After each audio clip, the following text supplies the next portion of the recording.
Bonjour à tous, seconde 1, seconde 8. Aujourd'hui nous sommes le jeudi 2 avril. Heureusement qu'il n'y a pas de vidéo le jour du 1er avril, il y a eu des bonnes plaisanteries hier.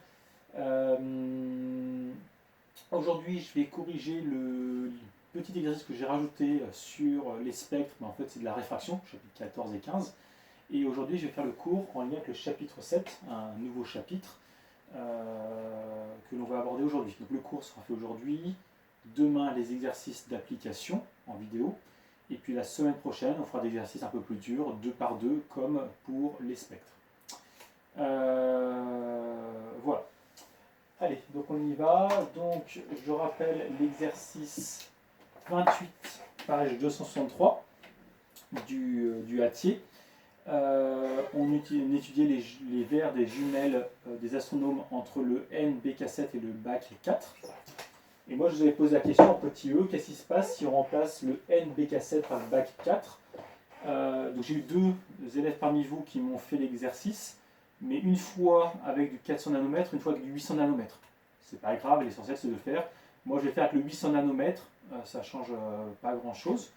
Donc, comme pour chaque fois qu'on utilise la loi de la réfraction, on cite la loi d'après la deuxième loi de la réfraction de Snell-Descartes. Ensuite, on l'écrit. Donc, comment je vais noter ça? On est à la sortie du prisme en verre. Je vais mettre A et B pour changer. NA sin IA égale à NB fois sin IB. Je remettrai les unités après. Le A, je vais quand même écrire que là, ce sera le vert. Et ici, on se trouve dans l'air à la sortie du prisme. Je cherche toujours à calculer l'angle de réfraction, donc sin IB. Sin IB égale NA fois sin IA sur NB. C'est là où on va mettre les unités. NA, NB, les indices, pas d'unité. IB, IA en degrés.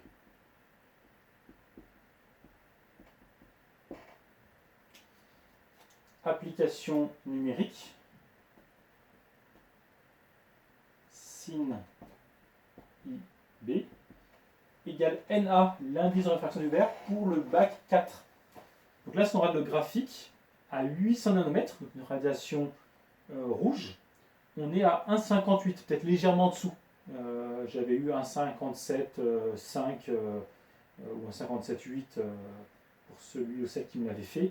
Moi, je vais prendre un 58, c'est plus simple. Si on part sur du 400 nanomètres, on vous prend 1,60. D'accord, mais peu importe. Donc 1,58 fois sin, on est à 25,0. Sur, et là il disait de prendre 1,00 pour l'indice de l'air. Et après, bien sûr, je vais faire le arc sin, le sin-1 à la calculatrice pour trouver la valeur de tout ça. Donc 1,58 fois sin 25 divisé par 1, je ne mets pas. Il me manque la parenthèse. Tac. En sinus, je trouve 0,668 à peu près.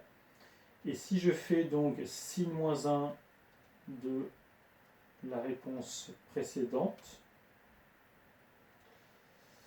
donc je recommence, sin-1 de Hans, il me trouve 41,9 degrés.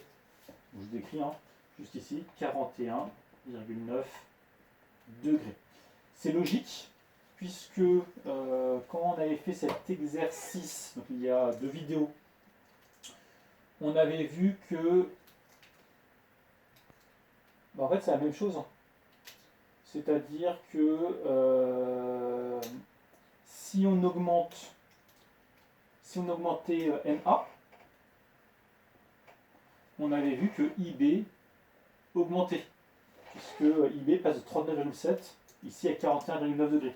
Sauf que il y a 2 vidéos, j'ai augmenté NA en diminuant la longueur d'onde, et NA a augmenté. Là, j'ai augmenté NA en changeant de matériau. Donc ça revient au même au final. D'accord? Ça revient au même, il n'y a pas de différence. Donc voilà pour cet exercice qui sera très utile dans le prochain DM qui est en cours de préparation. Je vais contacter vos délégués prochainement pour vous en parler. Maintenant pour le chapitre 7 que je vais commencer, qui ne sera pas au programme du DM. Je le dis tout de suite, le DM, il y aura 3 parties. Tous les chapitres qu'on a fait entre la molle et le chapitre 7 que je commence aujourd'hui. Il y aura en physique spectre et réfraction, dans chapitre 14 réfraction, spectre, chapitre 15, et chapitre 6 sur les transformations physiques.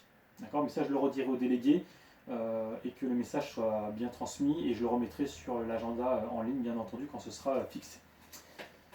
Donc, allez, c'est parti, je rallume mes écrans et on y va pour le chapitre 7. J'ai mis le document à compléter dans le cloud en ligne. Je viens de le faire à l'instant.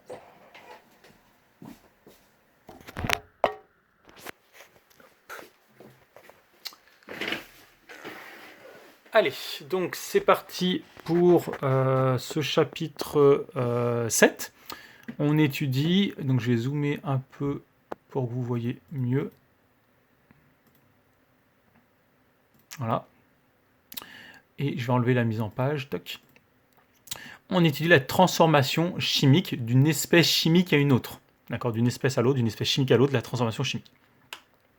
La citation pose la question d'un humoriste américain qui pose la question: pourquoi le sirop de citron en jus parfois est fait de manière industrielle avec des produits chimiques, alors que sur certains flacons de liquide pour le lave-vaisselle, c'est écrit dessus en publicité pour mieux vendre à base de vrais citrons. Donc, grand 1, modélisation d'une transformation chimique. Le mot transformation, qu'est-ce que c'est? C'est le passage d'un système chimique. Donc un système chimique, c'est quoi? C'est ce qu'on appelle un échantillon de matière. Vous pouvez écrire ici échantillon de matière, c'est-à-dire que c'est si je prends 3 moles d'eau, 2 moles d'ion Cl-, c'est un système chimique. D'accord, et je le décris en donnant la quantité de matière de chaque espèce chimique. Je pourrais donner également leur état physique, la température à laquelle je suis, etc. Donc, échantillon de matière d'un état initial à un état final. Alors, regardez le tableau en dessous. Et donc, on va faire une transformation chimique. Et en exemple, je vais prendre la combustion de l'éthanol. Je vais le coller ici, la réponse comme ceci. Je prends de l'éthanol de formule C2H6O à l'état liquide. Il va brûler dans le dioxygène, dans l'air. Je rappelle que ce qui brûle, comme comburant, c'est le dioxygène gazeux. Ça, vous l'avez vu en 4e normalement. Le diazote, le gaz dans l'air à 80% qui ne nous est pas utile, il y a du N2. Je prends une température initiale de 20 degrés Celsius à la pression de 1 bar. Eh bien, qui dit transformation chimique, c'est qu'il y aura apparition d'une nouvelle espèce chimique. Donc on y va ici, regardez. Il me reste du dioxygène. Pourquoi? Et vous le verrez dans l'exercice, parce que ce sera le réactif en excès. Quand on fait une combustion, il est souvent en excès. Donc il me reste du dioxygène. Par contre, je n'ai pas mis l'éthanol, il n'y en a plus. Elle s'arrêtera quand il n'y aura plus d'éthanol. L'éthanol sera le réactif en défaut, ou limitant. Plutôt limitant, on dit. Diazote, je n'ai pas touché, c'est une espèce spectatrice. Et quand on a fait la combustion, on produit du dioxyde de carbone, quand c'est une combustion complète, et de l'eau. Ça, c'est mes produits. Ils sont apparus. Ils n'existaient pas ici. Comme on a brûlé, on a dégagé de la chaleur, c'est une transformation chimique exothermique, 120 degrés Celsius. Et comme on a produit des gaz, on peut estimer que la pression a augmenté, même si souvent on le fait à l'air libre, on peut dire que la pression est passée à 3 bars si vous le faites dans un endroit, dans une enceinte confinée où il y a quand même du dioxyde en excès. Mais on peut estimer, là j'ai mis au hasard en 3 bars, c'est juste pour donner une valeur comme ceci. Donc voilà un exemple de transformation chimique. Quelques définitions à connaître. Réactifs, espèces chimiques dont la quantité de matière diminue, puisqu'ils sont consommés. Ça, on verra dans les exercices. produit, espèce chimique dont la quantité de matière augmente. Et ça peut qu'augmenter, puisqu'au départ, dioxyde de carbone et eau, j'en avais pas, on en avait 0 mol, on en produit X mol, enfin X et Y mol, puisqu'il y a 2 espèces chimiques de produits.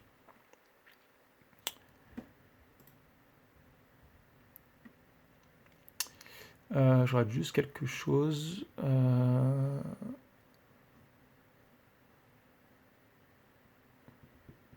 Oui, je parlerai de réactifs limitants un peu plus tard.